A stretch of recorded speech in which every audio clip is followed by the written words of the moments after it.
ये एक वो बेबस खातून मेरे बराबर में बैठी हुई हैं जो मेरी ही फील्ड से ताल्लुक़ रखती हैं, रिसर्च किया करती थी, रिपोर्ट्स बनाया करती थी और फिर उसके बाद पसंद की शादी की और फिर उसके बाद शौहर की हो गई, बेटियों की हो गई। कुछ दिनों पहले अभी जॉब शुरू की थी और घर को किस तरह से इनके हस्बैंड मैनेज किया करते थे, ये सारी बातें अभी मुझे बता रही थी जो मैं शायद अपने लफ्ज़ों से बता ही नहीं सकती। अब जो खातून इस चीज़ को महसूस कर रही है ना कि वो चले गए मेरा क्या होगा, मैं चाहती हूँ वो बदबख्त जिन्होंने ये अटैक किया, जिन्होंने ये फायर किया, वो इस गम को महसूस करें, वो इस बेबस खातून की बात सुने, वो साहिब इख्तिदार, वो हुक्मरान जो कहते हैं कि कहीं पर भी ज़ीरो क्राइम नहीं होता।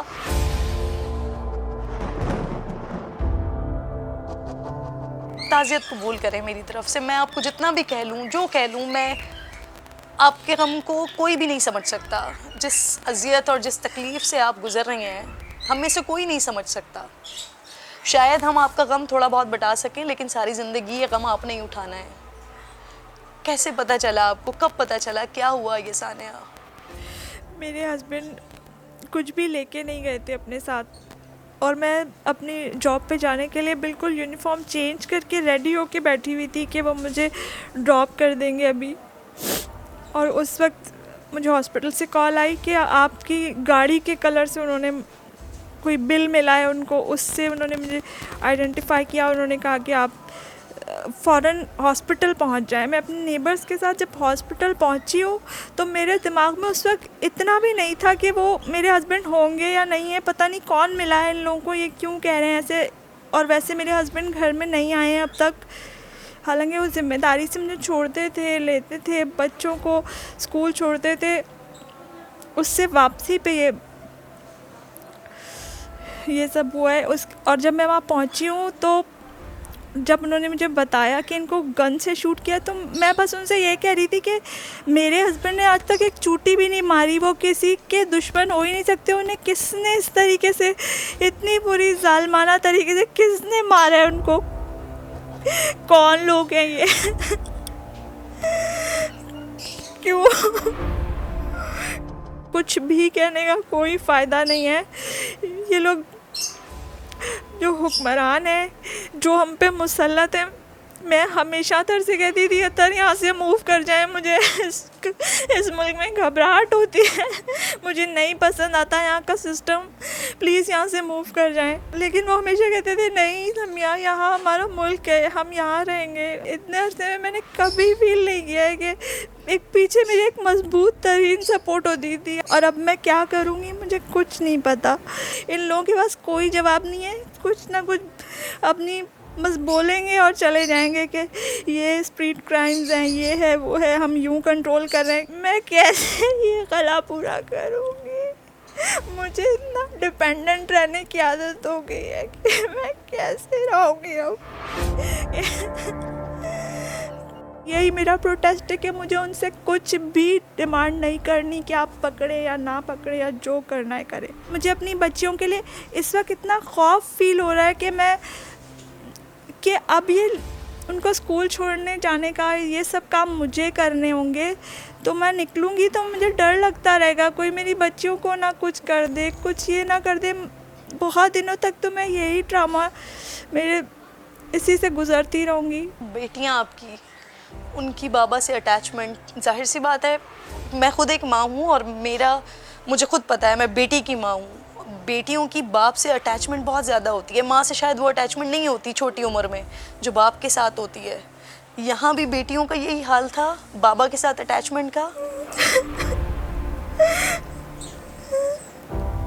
मुझे समझ में ही नहीं आ रहा था मैं अपनी बेटियों को क्या बताऊंगी, कैसे बताऊंगी और वो कैसे उन्हें संभालूंगी, मुझे अभी तक भी समझ में नहीं आ रहा है। क्योंकि मेरी जो छोटी बेटी है वो इधर उधर जा के थोड़ी देर में रोना शुरू हो जाती है क्योंकि उसको हर सूरत में बाबा चाहिए होते हैं। अल्लाह ताला आपके लिए आसानी फरमाए, इन हुक्मरानों को शर्म आए। मुझे अभी इन्होंने बताया कि ये इनके वालिदैन नहीं हैं, इनके बहन भाई हैं जो इस मुल्क में नहीं होते हैं। जिन्होंने बड़ी कोशिश की कि ये इनके शौहर, इनके बच्चे मुल्क से बाहर सेटल हो जाएं, लेकिन अथर मना करते रहे हमेशा कि नहीं, ये हमारा मुल्क है, ये हमारी मिट्टी है, ये हमारी ज़मीन है।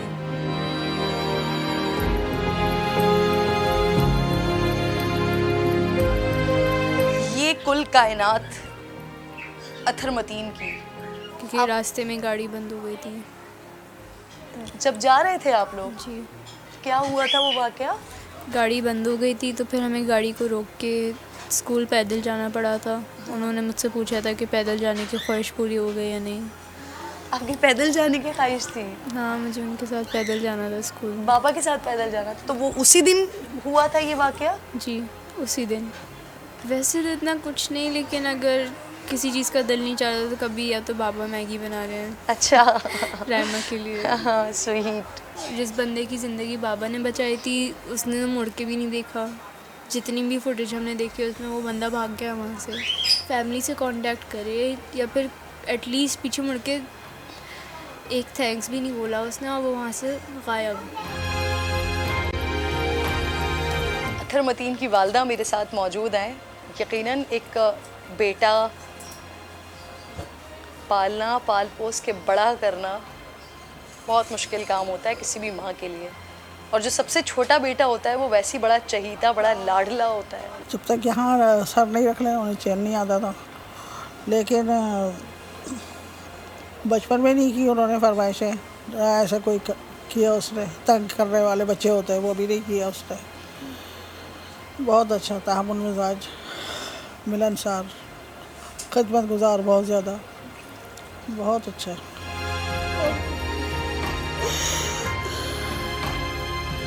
इंसाफ मिलेगा अथर को?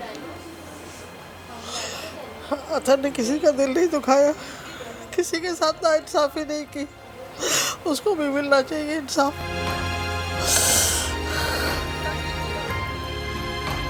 लोग खुद ख्याल करना चाहिए कि 2 बच्चियों का साथ है, बीवी है, तो उसके लिए कुछ ऐसा कर जाए तो याद रहे सब। हम लोगों के दिल से भी लोगों के लिए दुआएं निकलेंगी।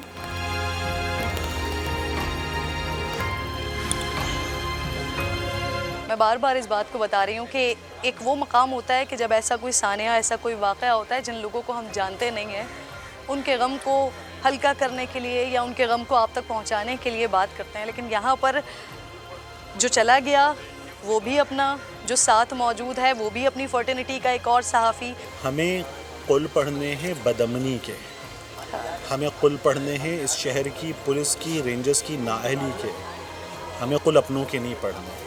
तो ये सिलसिला बंद होना चाहिए। बदअमनी की तदफीन होनी चाहिए, तदफीन हमारे बच्चों की, हम लोगों की नहीं होनी चाहिए। चोर चोर की तरह रहे ना यार, मैं और आप चोर की तरह क्यों रहें? मोबाइल है तो छुपाएं, पैसे हैं तो छुपाएं, ATM में से निकलें तो छुपाएं। हम अपनी ज़िंदगी जीते हुए चोरों की तरह जिए, चोर चोरों की तरह महसूस ऐसा होता है कि हम चोर हैं। चोर हैं। हम हमारे पास छुपाने को कुछ है। जिसके पास गन है वो गन लहराता हुआ जाता है, और हम छुपाते हैं जैसे हम चोर हैं। हमारे पास जीने का हक नहीं है, उनके पास जीने का हक है, या फिर उनके पास जीने का हक है जिनके पास हाथी जैसी लैंड क्रूज़र है, पीछे वीगो में, आगे वीगो में गार्ड्स हैं, उनके पास जीने का हक है। सिक्योरिटी हो ना, सिक्योरिटी बिलावल की भी उतनी हो जितनी मेरी और आपकी है। शहर के बीचों बीच सड़क पे सुरमई रंग की कार खड़ी है, कार के अंदर लाश पड़ी है, लाश का सीना चाक हुआ है, खून सा लड़का खाक हुआ है। लाश ये हमसे बोल रही है, राज ये हम पे खोल रही है। चोर लुटेरे राज करेंगे, हम सबको मोहताज करेंगे। इनकी जेब में है रखवाले, वर्दी आधी मन पूरे काले। लाश ये हमसे बोल रही है, राज ये हम पे खोल रही है। रखवाली की मौत हुई है, आज हुकूमत फौत हुई है।